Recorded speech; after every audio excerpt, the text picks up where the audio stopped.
محترم ناظرین، السلام علیکم ورحمۃ اللہ وبرکاتہ۔ میں آج ایک اہم مسئلہ لے کر آیا ہوں۔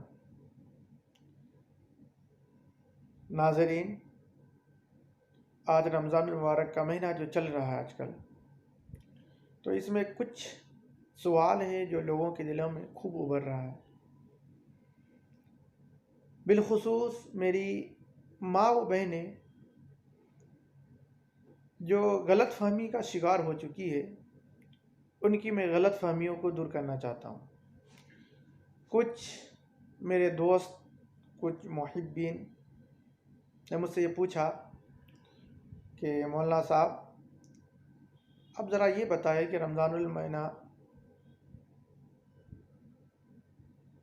رمضان المبارک کے مہینے میں عورت سے ہم بستری کر سکتے ہیں یا نہیں رات کو؟ تو میں نے بولا بالکل درست ہے۔ تو انہوں نے بولا نہیں، ہماری عورتیں منع کرتی ہے، ہماری عورتیں کہتی ہے کہ رات کو ہم بستری نہیں کر سکتے، رمضان کا مہینہ ختم ہوگا تبھی ہم بستری کر سکتے ہیں، ابھی جائز درست نہیں ہے۔ تو انہوں نے مجھ سے پوچھا کہ ہم کو بتائیں، یہ صحیح رہنمائی فرمائے ہماری۔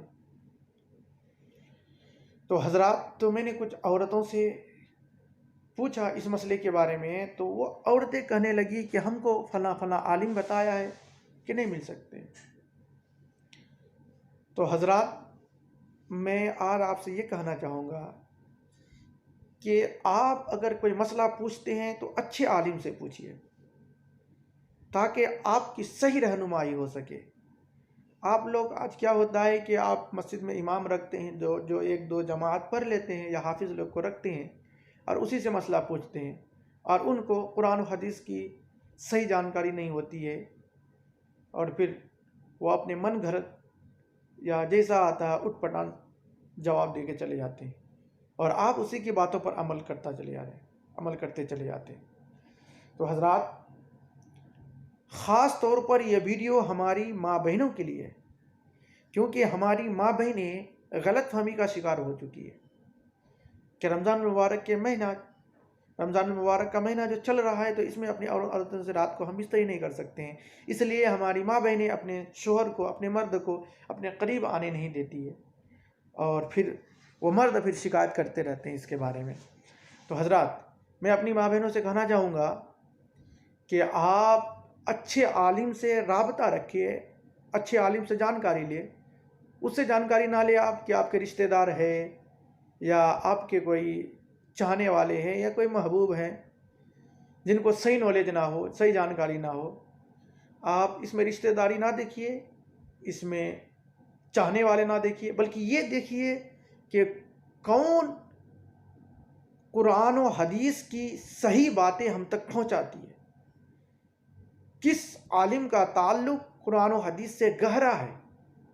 جن کا تعلق قرآن و حدیث سے زیادہ گہرا ہوگا، زیادہ ضبط ہوں گے قرآن و حدیث سے، تعلق مضبوط ہوگا، تو وہ آپ کو صحیح باتیں اور درست رہنمائی فرمائیں گے۔ اور جن کو یہ تعلق نہیں ہوں گے، تو بس وہ جو سنے ہیں کسی اپنے اوپر والے سے یا کسی سے بھی سنے ہیں، اسی کو وہ بیان کر دیں گے۔ تو حضرات، میں اب پھر اپنی ٹاپک پہ آ رہا ہوں۔ تو بالخصوص یہ ویڈیو جو میں بنا رہا ہوں اپنی بہار کی عورتوں کے لیے، کیونکہ بہار کی عورت اتنی جاہل ہوتی ہے کہ اگر اس کو دین کو کھڑا کر کے یہ کہہ دیا جائے کہ یہ رات ہے، تو وہ کہنے لگے کہ ہاں رات ہے۔ اگر کوئی دوسرا آدمی اس کو یہ کہہ کے یہ بتائے بھی کہ ابھی نہیں، ابھی دین ہے، پھر بھی وہ نہیں مانیں گے۔ وہ کہے گی کہ ہاں رات ہے، ابھی رات ہے، ہم کو بتایا ہے رات ہے، رات ہے۔ اگر رات کو کہہ دے کہ دن ہے، تو پھر وہی دن ہی کہے گی۔ کوئی بتا بھی دے کہ رات ہے تو وہ مانے گی نہیں، کیونکہ ہم کو تو ایسے دن رات بتایا ہے۔ تو حضرات، اس لیے میں یہ ویڈیو بالخصوص بہار کی عورتوں کے لیے کہ وہ غور سے میری ویڈیو کو دیکھے اور بات کو سمجھنے کی کوشش کرے۔ حضرات، اللہ تبارک و تعالی قرآن مجید میں ارشاد فرماتا ہے، دوسرا پارہ سورہ بقرہ آیت نمبر 186 میں رب فرماتا، احل لکم لیلۃ الصیام الرفث الی نسائکم ہن لباس لکم وانتم لباس لہن، کہ روزوں کی راتوں میں تمہاری بیوی تمہارے لیے حلال کر دی گئی. کیوں؟ آگے علت بیان کرتی ہے، ہن لباس لکم وانتم لباس لہن، کیونکہ عورتیں تمہاری لباس ہے اور تم ان کا لباس ہو.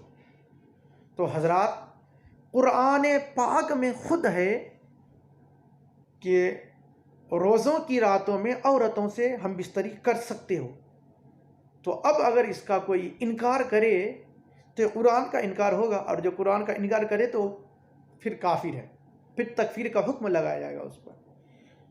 یہ ایک مضبوط دلیل ہے جس کو کوئی عالم علماء رد کر ہی نہیں سکتے، کیونکہ یہ آیات قرآنی سے میں نے آپ کو دلیل دی. آئیے اب دوسری دلیل میں آپ کو حدیث پاک سے دے رہا ہوں. حدیث کی سب سے معتبر کتاب بخاری شریف صفحہ نمبر 1926 میں حضرت عائشہ اور حضرت ام سلمہ فرماتی ہیں کہ بعض مرتبہ فجر ہوتی اور آپ صلی اللہ تعالیٰ علیہ وسلم اپنے اہل کے ساتھ جنوبی ہوتے، پھر آپ غسل فرما لیتے اور روزہ رکھ لیتے تھے. تو حضرات اس حدیث سے بھی یہی پتہ چلتا ہے کہ آپ رمضان کے مہینے میں رات کو اپنی عورتوں سے ہم بستری کر سکتے ہیں، اور یہ قرآن و حدیث سے ثابت ہے. اب میں سمجھتا ہوں کہ یہ باتیں آپ کو سننے کے بعد آپ کے اندر جو غلط فہمیاں تھیں وہ سب دور ہو جائیں گی. حضرات اور ایک بات ہے، کچھ لوگوں نے یہ بھی پوچھا کہ کیا سحری سے پہلے ہی ہم نہائیں فارغ ہونے کے بعد؟ تو میں کہنا چاہوں گا کہ سحری سے پہلے اگر آپ غسل کرتے ہیں تو زیادہ بہتر ہے، اس لیے کہ آپ غسل کرنے کے بعد سحری بھی کر لیں گے، اس کے بعد فجر کی نماز بھی پڑھ لیں گے. اگر آپ نہیں کرتے ہیں تو پھر فجر کی نماز قضا ہو جائے گی، پھر گناہ کے مستحق ہوں گے. لیکن اگر آپ نے غسل نہیں کیا ہے تو روزے میں کوئی فرق نہیں پڑے گا، روزے میں کسی قسم کی نقص نہیں یا کمی یا کوتاہی نہیں ہوگی اگر غسل نہیں کرتے ہیں.